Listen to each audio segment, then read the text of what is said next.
you guys slate your name, and then we're going to talk about your film. First of all, I like this film. Excellent. It's got what I call the 4 E's. I created it. I don't use a star system. I call it the 4 E's. A good movie could be entertaining, educational, it's empathetic, and it's exciting. And this is what this movie is. So that's how I rate my movies. They've got to have the 4 E's. So I want you guys to talk about who you are first and what your title was the film. Gina Angelone, and I'm a documentary filmmaker, and I was co-director, co-producer on It's Better to Jump. Anna Stewart, and I was co-director, co-producer on this project. And I am Patrick Stewart. I'm a cinematographer and a producer on the documentary It's Better to Jump. Are you happy? Are you happy with the result of the movie? Because I like the end result. We are very happy. We're really happy. With this movie. It was a full house. It was really lively Q&A, and that's kind of all we're looking for right now. We want to. No one has seen it but us, and now to show it to rooms full of people we don't know and get laughter and emotion and feeling and upset and all these good things is powerful. So we're kind of processing it. Yeah. And you talked about how the idea came about, so talked about that. Well, the idea came about a family vacation that we had in Akka, my wife and my kids, about a year and a half ago. We were having lunch and we saw these kids jumping off the wall into the Mediterranean. And we made our way over to that part of the wall. I took some still shots of their jumping.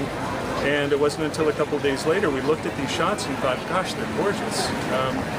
And then we did some more investigation and found out that these kids they're doing what's called a rite of passage, you know, something that their parents and grandparents and generations before them have done. They've jumped off this wall. So we thought, wow, that's a nice historic thread that we can string between all of them. So we decided, well, maybe this is the metaphor that we can use for telling the Palestinian story, or at least the Palestinian of 1948 story, and give us the history rooted with human the humans that are living there, that are telling their own story in this ancient historic city. And they're leaps of faith, you know, because I think at the end of the day, people want to be able to attach to some emotion, and that leap of faith is something that we can all relate to, whether we're living through that kind of strife ourselves or we're witnessing it elsewhere in the world. And, you know, we wanted it to be also a hopeful message somehow. If this is the way that you can express your self-determination, you jump, you know. I think the audience was happy with this movie. It's like I said, it's got humor in it. It's exciting to watch. It's educational, which I think is really important, because when you go to a movie, you want to be entertained. You want to be taken away, and I think you did that with the audience. Thank you. Thank you very much. Yeah, it's a really exotic, faraway, beautiful land, right? And it's that amazing, yes, incredible history and music and art, and hopefully we can translate a bit of that on the screen for people, and also tell them the bigger story. And being the Palestinian in the group, you get a chance to tell a different version, a different story, and I like that. What was most important to you to convey to the audience after seeing the movie?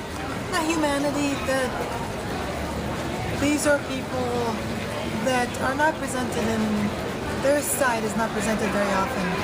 And there were, in our encounters, in our journey, we had developed some wonderful friendships and gotten to know them.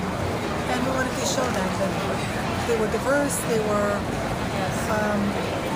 had issues of, like all of us. And it's nice to show the audience that. Yeah, draw a line of connection where people think there isn't. I mean, we always say, you say the word Palestinian and people react, and it's already an accusation, and it's sort of, well, no, look, these are Palestinians. Look at these people. They're remarkable. They're remarkable human beings, you know. And they're just like you and me. Yeah.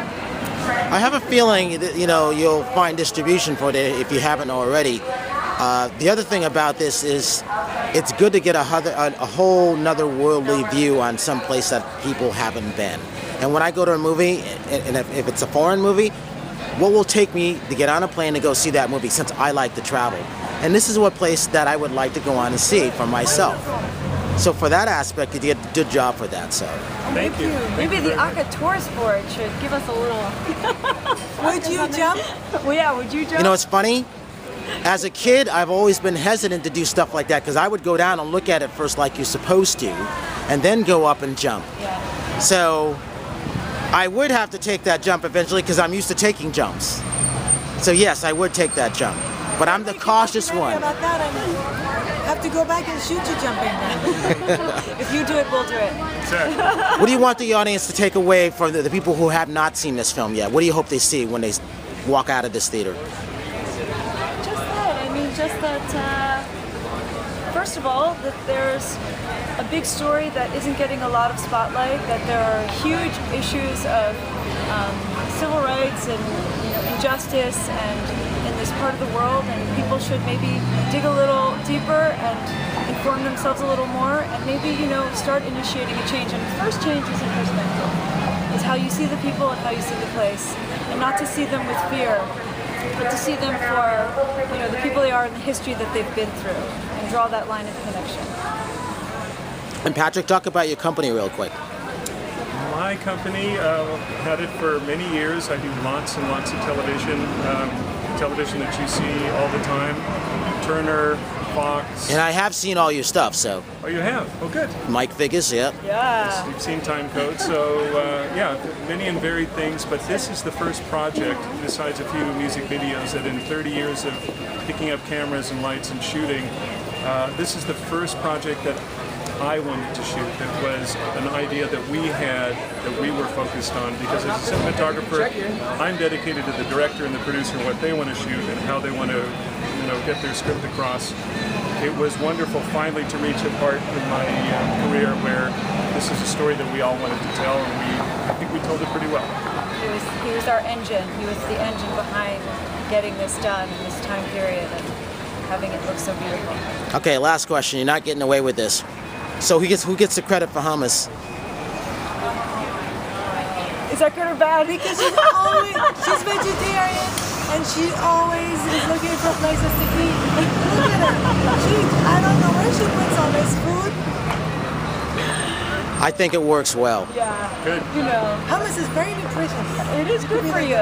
And it's and it was like we said, it's a way to sort of talk about the bigger political situation of co-opting a culture and a people and a land and everything else, but with a twist and with some humor and again another line that people can sort of draw and relate to.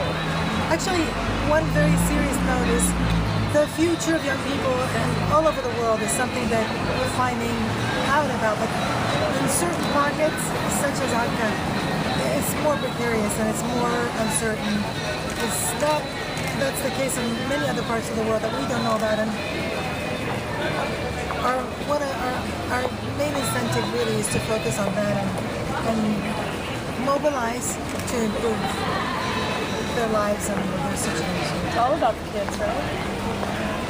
Thank you guys. Thank you very much.